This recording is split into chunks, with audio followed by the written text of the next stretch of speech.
নিঃশব্দ অন্ধকার, আর সেই অন্ধকার চিরে হঠাৎ যখন জেগে উঠে দুইটি রক্ত লাল চোখ, তখন বুঝতে হবে মৃত্যু খুব কাছে দাঁড়িয়ে। বলছিলাম হিতাচি উচিয়ার কথা। উচিয়া বংশের সেই অভিশপ্ত জিনিয়াস, যার কাছে লড়াই মানে বল পেশি শক্তির নয়, লড়াই মানে প্রতিটি পদক্ষেপে শত্রুকে এক অদৃশ্য মায়ার জালে বন্দী করা, যার শান্ত চাউনির আড়ালে লুকিয়ে থাকে হাজারো অপরাজিত কৌশল, আর যার এক পলকেই থমকে যায় মহাকালের গতি। কিন্তু আজ সেই শান্ত নিঃশব্দতা চিরে দিয়ে আসছে এক প্রলয়, এক মহাজাগতিক অগ্নিশিখা, যা পুড়িয়ে চারকার করে দিতে পারে অস্তিত্বের প্রতিটি কণা। বলছিলাম আমাদের নারুতো উজুমাকির কথা, তবে সে আজ সাধারণ কোনো নিনজা নয়। আজ তার পিঠে জ্বলছে কুরামার দেওয়া সেই চূড়ান্ত এবং আত্মঘাতিক উপহার, বেরিয়ান মুড। এটা কোনো বল শক্তি নয়, এটা হলো নিজের জীবনের বিনিময়ে অর্জিত এক বিধ্বংসী নিউক্লিয়ার ফিশন। একদিকে বুদ্ধিমত্তার চরম শিখর, অন্যদিকে সিনুবি ওয়ার্ল্ডের সব নিয়ম ভেঙে দেওয়া এক ধ্বংসাত্মক নিনজা। লড়াইটা কি আজ কেবল শুধু কৌশলের হবে, নাকি বেরিয়ান মুডের সেই অতিপ্রাকৃত গতির জোরে মোমের আলোর মতো নিভে যাবে উচিয়ার শেষ আশাটুকুও? ইতাচির অজয় সুসানু কি পারবে নারুতোর এই শক্তির সামনে দেয়াল হয়ে দাঁড়াতে, নাকি ইতিহাসের পাতায় লেখা হবে এক নতুন করুণ কাহিনী?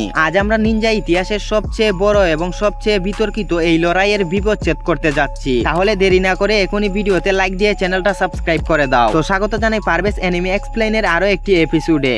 প্রথমে বলা যাক তাকে নিয়ে, যাকে বলা হয় the silent projector. Itachi উচিয়া Ninja জগতের এমন এক নাম যা শুনলে একই সাথে শ্রদ্ধা আর ভয় দুইটাই একসাথে কাজ করে। ইতাচি লড়াই শুরু হওয়ার আগেই মনে মনে তার শত্রুকে 100 বার চেক করে ফেলতো। ইতাচির মূল শক্তি তার শরীরে নয়, তার মস্তিষ্কে। সে এমন এক যোদ্ধা যে প্রতিপক্ষের শক্তির গভীরতা মেপে নেয় মাত্র এক পলকেই। তার কাছে আছে উচিয়া বংশের সবচেয়ে ভয়ঙ্কর সব কৌশল, যার মধ্যে সবচেয়ে উপরে রাজত্ব করা সুসানু। তার সুসানুর একাতে আছে এই আতামিরর। বলা হয় এই ডাল মহাবিশ্বের যে কোনো ফিজিক্যাল বা আধ্যাত্মিক অ্যাটাক মুহূর্তের মধ্যে রিফ্লেক্ট করে দুলোর সাথে মিশিয়ে দিতে পারে। আর আরেকটা হাতে আছে তোৎসুকা ব্লেড। এটা কোনো সাধারণ তলোয়ার নয়। এই ব্লেডের একবার আঁচল লাগা মানেই শত্রুর অস্তিত্ব চিরতরের জন্য এক অন্তহীন স্বপ্নের দুনিয়ায় সিল হয়ে যাওয়া। কিন্তু এখানেই শেষ নয়, ইতাচির আসল আতঙ্ক লুকিয়ে আছে তার চোখের মায়ায়। তার সুকুইমি এমন এক গেনজুৎসু যা সময়ের সংজ্ঞাটাই বদলে দেয়। বাস্তবের এক সেকেন্ডকে সে শত্রুর মস্তিষ্কে রূপান্তর করতে পারে কয়েক বছরের অন্তহীন যন্ত্রণায়, যেখানে ইতাচি গড আর শত্রুকে বলে কসুয়ায় খেলার পুতুল। এখন তুমি বুঝতেই তো পারছো তার সাথে যুদ্ধ করে টিকে থাকা কতটা কঠিন। তার উপর আবার আছে সেই কালো আগুন আমাতারাসু, যা লক্ষ্য বস্তুকে ছাই করার আগ পর্যন্ত শান্ত হয় না। ইতাচি কখনোই শুধু জেতার জন্য লড়ে না, সে লড়াইটাকে নিয়ন্ত্রণ করার জন্য লড়ে। কিন্তু প্রশ্ন হলো, এই কিংবদন্তি কৌশলগুলো কি যথেষ্ট হবে সেই শক্তির বিরুদ্ধে যা স্বয়ং মৃত্যুকে চ্যালেঞ্জ করে?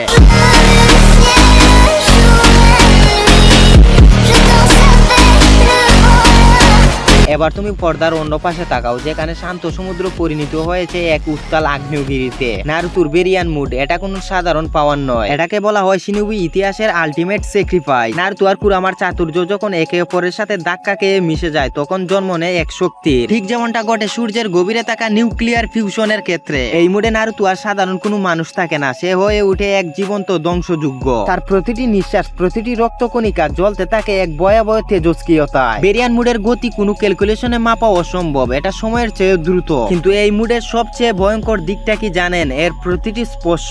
নারুতোর একটি ঘুষি বা সামান্য চুয়া মানে শত্রুর শরীর থেকে তার আয়ু কমে যাওয়া। তুমি যতবার তাকে আঘাত করতে যাবে, ততবার তোমার জীবন প্রদীপ নিভে আসতে থাকবে সেকেন্ডের কাঁটায়। মনে করে দেখো ইশিকি ওৎসুৎসুকির কথা, যে ভিলেনের সামনে পুরো পৃথিবী ছিল অসহায়, যে চোখের পলকেই পাহাড়কে ধুলোর সাথে মিশিয়ে দিতে পারত। সেই ওৎসুৎসুকি এই বেরিয়ান মুডের সামনে এসে দাঁড়িয়েছিল এক অসহায় বাচ্চার মতো। নারুতোর এই মুডে নেই কোনো ইউজলেস মুভমেন্ট, আছে শুধু নিখুঁত ধ্বংস।